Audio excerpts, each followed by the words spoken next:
எத்தனை நூல்கள்? ஒருத்தர் எந்திரிச்சு சொல்லணும். எட்டுத்தொகை எத்தனை நூல்கள்? ஒருத்தர் எந்திரிச்சு சொல்ல.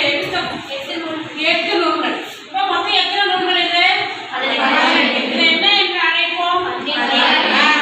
அதனால் மேற்கணக்கு என்று அழைப்போம். இதுக்கு ஒரு பாட்டு தெரியுமா உங்களுக்கு? யாருக்காவது உங்க 10வது புத்தகத்திலே இருக்கு. நற்றினை நல்ல குறுந்தொகை 500 ஒத்த 10 ஓங்கு பரிபாடல் கட்டறிந்தால் ஏற்றும் கலியோடு அகம் புறம் என்று இந்திரத்தி 8 தொகை. இது சென்ற வகுப்பில் இதை நான் சொல்லியிருக்கேன்னு நினைக்கிறேன். 10 பாட்டு 8 தொகை 15 கீழ்கணக்கு இதெல்லாம் மனப்பாடமாக வச்சுருக்கிறது. இந்த மாதிரி பாட்டுகள் இருக்கு. அதை நம்ம மனனம் பண்ணி என்ன சொல்லணும்? பயிற்சி படிக்கணும். மனனம்னா என்னன்னு சொல்லியிருக்கேன்? மனப்பாடம். குறைந்த அடிகளினுடைய பாட்டால் தொகுக்கம் பெற்ற நூல் என்பதால் குறுந்தொகை எனப்பட்டது. இன்னும் 401 பாடல்களை கொண்டது. 205 புலவர்களால் பாடப்பட்டது.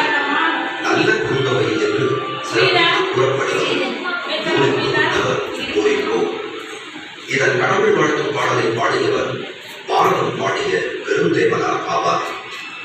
இந்நூலின் முதல் 280 பாடல்களுக்கு பேராசிரியரும் அடுத்த 20 பாடல்களுக்கு தட்சிணாக்கினியரும் உரை எழுதியுள்ளனர்.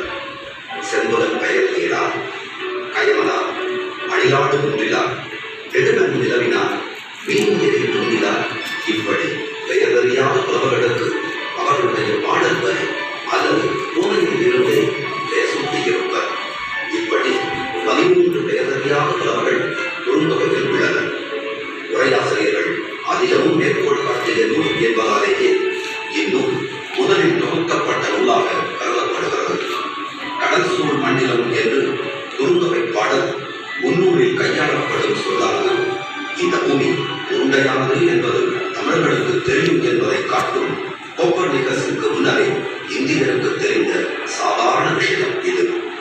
பறையும் சங்கும் ஊதி திருமணம் செய்த பின்னர் பெண்ணின் சிலம்பை கடித்தல், முதியோர் சென்று திருமணம் பேசுதல் ஆகிய பழந்தமிழ் வழக்கங்களை